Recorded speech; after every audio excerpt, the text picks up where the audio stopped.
इस बार नियुक्ति नहीं की जाएगी तो हम लोग यहाँ पे आत्मदाह करेंगे और हम मम्मी से कह के आए कि हम नौकरी लेके आएंगे। दुल्हन बनकर फिर से सजेगी अपनी धरती रानी। और हम वो शिक्षक हैं जिसके गोद में प्रलय और निर्माण दोनों निर्भर करता है। और बलिहारी गुरु आपने गोविंद दिया बताए, हमें नियुक्ति दे दे 22,000 बस, नहीं तो हम मर जाएंगे मैडम। अगर हम में से किसी भी विद्यार्थी को कोविड होता है तो इसका जिम्मेदार सिर्फ और सिर्फ गवर्नमेंट की तरफ से हम जिम्मेदार मानेंगे। 69,000 शिक्षक भर्ती में 22,000 सीटों को जोड़ने की ये कैंडिडेट्स मांग कर रहे हैं। आप मेरे पीछे देख सकते हैं किस तरीके से शिक्षा भवन के मैदान में ये महिलाएं बैठी हैं।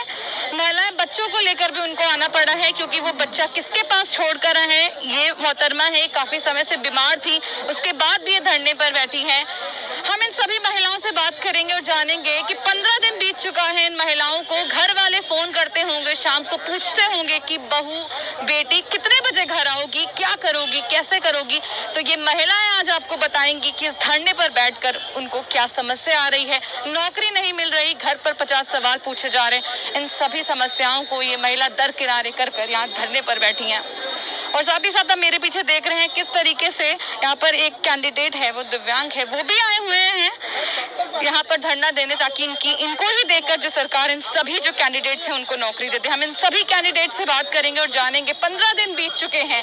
69,000 शिक्षक भर्ती पिछले 1.5 साल से मिस टुडे आपको दिखा रहा है किस तरीके से 69,000 कैंडिडेट्स जो हैं शिक्षा भर्ती के वो धरना देने को मजबूर हैं, चाहे वो ओबीसी कैंडिडेट्स हो, चाहे वो आरक्षण के कैंडिडेट्स हो, संशोधन के कैंडिडेट्स हो, या अब ये 22,000 सीटों को जोड़ने की मांग करने वाले कैंडिडेट्स हो।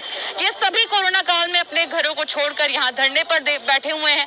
15 दिन बीत चुके हैं। हर तरीके की नामुमकिन कोशिश करी है कि सरकार को, प्रशासन को इनकी बात सुनाई पड़े और ये सब योग्य कैंडिडेट्स हैं और इनको नौकरी मिल जाए, लेकिन शायद प्रशासन इनकी बात सुनने को तैयार नहीं है।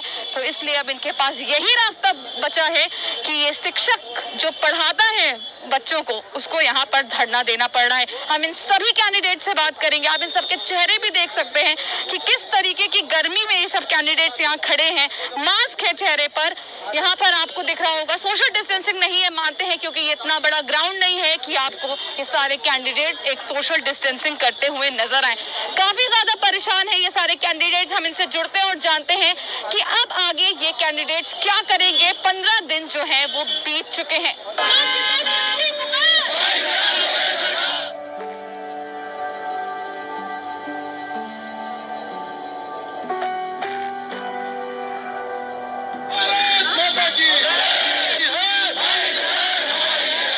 22,000 सीट जोड़ने के लिए हम लोग यहाँ पे आए हैं और आज 15 दिनों से धरने पे बैठे हुए हैं। कोई सुन नहीं रहा है। यहाँ पे आश्वासन मिल रहा है, कुछ समझ में नहीं आ रहा है क्या होगा, मगर तब भी हम लोग हार नहीं मान के बैठे हुए हैं।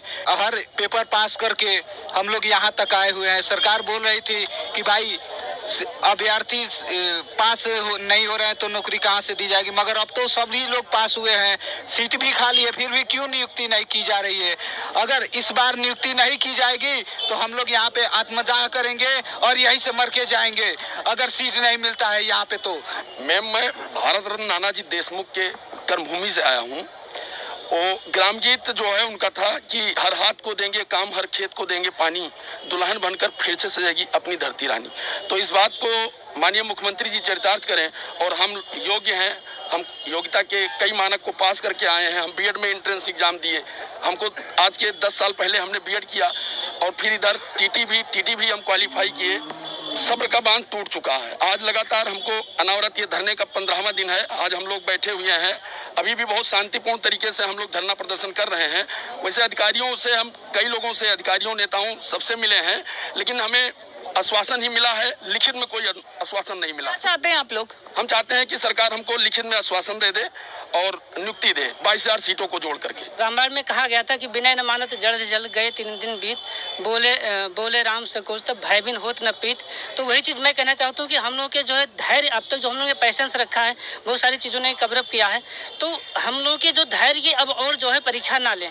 हम लोग भूखों मर रहे हैं और हमारी मांगों को पूरा करें, अन्यथा हम लोग जो है अमरण अनशन करेंगे और जो है अपनी मांगे या तो मनवाएंगे और या यहाँ पे हम लोग मर के फिर जाएंगे। मैम, हमारा योगी जी से यही कहना है कि माननीय प्रधानमंत्री जी ने कहा है कि सबका साथ सबका विकास। हम ओवर एज होने की कगार पर हैं। 2011 के बाद में 17 में मौका दिया गया। दूसरी चीज़ ये है कि उस समय की एकेडमिक और इस समय की एकेडमी की बहुत बड़ा अंतर है। सरकार के पास लाखों पद हैं। सरकार चाहे तो बिहार सरकार की तर्ज पर सभी सुपर टेट पास कैंडिडेट को जॉब दे सकती है, उनको जॉब देना चाहिए। और हमारी तो केवल मांग 22,000 की है, जो न्याय संगत है। हम लोग योग्य हैं, सरकार के मानक 90-97 पर पास हैं। मैम, मैं ये कहूँगा कि हमारे प्रदेश के मुख्यमंत्री जी एक संत हैं और क्षत्रिय भी हैं। हम लोग उनको राम का दर्जा देते हैं। हमारा धैर्य टूट गया तो मैं यहाँ से कहता हूँ कि उत्तर प्रदेश से लगा करके दिल्ली तक की सत्ता हिलेगी। लेकिन हम शिक्षक हैं, योग्य हैं, धैर्य रखना जानते हैं और हम वो शिक्षक हैं जिसके गोद में प्रलय और निर्माण दोनों निर्भर करता है। तो मैं उत्तर प्रदेश सरकार से अनुरोध करता हूँ, 22,000 अभ्यर्थियों की ओर से माननीय योगी जी के चरणों में वंदन करते हुए कहता हूँ कि हमारे अधिकारों को दीजिए, हमारे बीवी बच्चे परिवार के रोजी रोटी दीजिए। व्यथित परिवार को छोड़कर एक आस में आया हूँ कि मुझे योगी सरकार द्वारा नियुक्ति पत्र मिलेगा, क्योंकि 22,000 सीट योगी सरकार जोड़ सकती है, उनके हक में है। सरकार ने और हमारे देश के महान पुरुषों ने हमें सिखाया है, एक दो आता चलता है कबीरदास जी का, कि गुरु गोविंद दो खड़े और काके लागू पाए और बलिहारी गुरु अपने गोविंद दिया बताए। जब सरकार है और जब हमारे महापुरुषों ने हमें इतना सिखाया है, और हम अपने देश के नौजवानों को भी, नवयुवकों को भी, अपने छात्रों को भी यही सिखाना चाहते हैं। हमारे देश के महान पुरुष महात्मा गांधी जी ने कहा, चंद्रशेखर आजाद भी ने कहा, अम्बेडकर जी ने कहा, और ये सरकार के जो नुमाइंदे बैठे हुए हैं, मुख्यमंत्री जी बैठे हुए, ये भी कहते हैं कि हम गुरु का सम्मान करते हैं। लेकिन मैडम, ये बताइए, क्या ये गुरुओं का सम्मान है? हम यहाँ पर 15 दिन से अनवरत धरना कर रहे हैं, कोई भी सरकार का नुमाइंदा हमसे मिलने नहीं आया है। क्या ये गुरु का सम्मान होता है? तो क्या करें, अब स्टेज ऐसी हो रही है, हमारी भी ओवर एज होने वाले हैं, लास्ट चांस है, इसमें हो जाए तो ठीक है। हम सरकार से विनती कर रहे हैं, योगी जी से हाथ जोड़कर हमारी विनती है, योगी सरकार हमारी बात मान ले, हमें नियुक्ति दे दे 22,000 बस, नहीं तो हम मर जाएंगे मैडम, हम किसी काबिल नहीं रहेंगे। हमारे 3 बच्चे हैं, बताओ क्या करें हम? हमने पढ़ाई कर ली है, बुरा किया क्या? हम पुराने हैं, हमारी गलती क्या है मैडम? हम पुराने हैं, सरकार को भी देखना चाहिए, पुराने स्टूडेंट है, उनका कुछ करे। मेरे घर पे पूछा जाता है कि इतना बीमार हो गई हो, खांसी आ रही, कहीं कोविड ना हो जाए। इस समय कोविड का काल चल रहा है मैम। अगर हम में से किसी भी विद्यार्थी को कोविड होता है तो इसका जिम्मेदार सिर्फ और सिर्फ गवर्नमेंट की तरफ से हम जिम्मेदार मानेंगे, क्योंकि प्रशासनिक अधिकारी हमारी बात या तो वहाँ तक नहीं पहुँचा रहे हैं या वो सुनने के बाद बहरे हो चुके हैं। वो सुनना नहीं चाहते हैं कि इतने सारे विद्यार्थी कोविड की इस विषम परिस्थिति में मजबूर हो गए, क्योंकि हमने मैम इसके पहले सोशल मीडिया के माध्यम से बहुत कैंपेन चलाया सरकार तक अपनी बात पहुँचाने के लिए कि सरकार हमारी बातें सुने।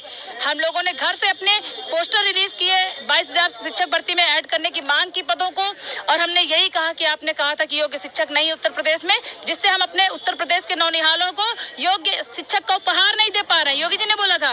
और आज हम यही बताना चाहते हैं, योगी जी को बार बार बताना चाहते, 15 दिन से बता रहे हैं कि हम सब योग्य हैं। योगी जी अभी तो सुन लो, अभी नहीं सुन पा रहे हैं आप। 15 दिन से यही बोल रही हूँ कि हम सब ने योग्यता का हर मानक पास किया है और उससे भी ज्यादा नंबर लाके मैम हमने पास किया है मानक कट ऑफ को। इसके बाद भी हम क्यों नौकरी नहीं पा रहे हैं? मैम, हम तो बहुत उम्मीद से आए थे, हमें लगा था कि सरकार, हमारी हालत देखिए, पसीने से पूरा मास्क भीग गया है। 15 दिन आज हो गए, हम लोग की हालत खराब हो रही है और हम लोगों को कुछ पता नहीं। हम लोगों को लगा था कि सरकार जल्दी सुन लेगी, क्योंकि सरकार को हम लोगों की फिक्र होगी कि बच्चों को कहीं कोरोना ना हो जाए। लेकिन अब हमें लग रहा है कि सरकार को हम लोगों को कोई फिक्र नहीं है और सरकार हम लोगों को पता नहीं कब तक बैठाएगी। तो हम लोगों ने भी ठाना है कि हम लोग यहाँ बैठे रहेंगे, क्योंकि हम लोगों की बहुत मजबूरी है। मेरे घर में अब्बू को कैंसर है, अम्मी को डायबिटीज़ है और ये ब्लड प्रेशर हाई होता है, नोज ब्लीडिंग होने लगती है अम्मी को। अभी कल मैंने अम्मी को कॉल किया, मैंने पूछा कैसी हैं, कह रही है तबीयत खराब है, बुखार है। मैंने पूछा कि दिखाई कि नहीं दिखाई, कह रही है नहीं दिखाया। हमको पैसा नहीं होगा ना, इसीलिए नहीं दिखाया। जो भी उनके पास 1-1.5 रुपया इधर उधर से लेके वो हमको दे दिया। अभी उनकी इतनी तबीयत खराब है, वो कहीं दिखाने नहीं जा पा रही है और हम अम्मी से कह के आए कि हम नौकरी लेके आएंगे, तो मैम हम नौकरी लेके ही जाए। जाएंगे, चाहे कुछ भी हो जाए। हम लोग की जान रहे चाहे जाए, हम लोग यहाँ से हटेंगे नहीं मैम, हम लोग बैठे रहेंगे यहीं पे।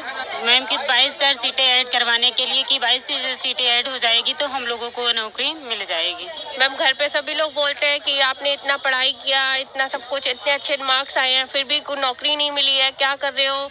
क्या पढ़ाई में कमी रह गई है, या मतलब ऐसी सरकार में कोई कमी है जो आपको नंबर नहीं मिल पा रहे हैं, या मतलब आपको नौकरी क्यों नहीं मिल पा रही है? घर वाले भी हमेशा यही प्रेशर डालते हैं कि नौकरी क्यों नहीं मिल पा रही है, क्या कमी हो गई? आप बताइए, हमने टेट भी क्वालिफाई किया है, सुपर टेट भी क्वालिफाई किया है, उसके बाद में अब एकेडमिक अगर कम रह गई है तो उसमें हमारी क्या गलती है? अब आपने अगर सुपर टेट किया था, टेट किया था, तो फिर आपको एकेडमिक नहीं रखना चाहिए था, और अगर एकेडमिक रखना चाहिए था तो उनमें से टेट सुपर टेट नहीं रखना चाहिए, एकेडमिक के बेस पे आपको जॉब दे देनी चाहिए थी। जिसकी एकेडमिक अच्छी होती है उसको जॉब मिल जाती, और जिसकी एकेडमिक नहीं अच्छी होती है वो निकल जाता वैसे भी। अब बताइए, हमने इतनी पढ़ाई की, इतना सब कुछ किया, 2 एग्जाम क्वालिफाई किए, उसके बाद में तब भी हम आज धरने में बैठे हुए हैं।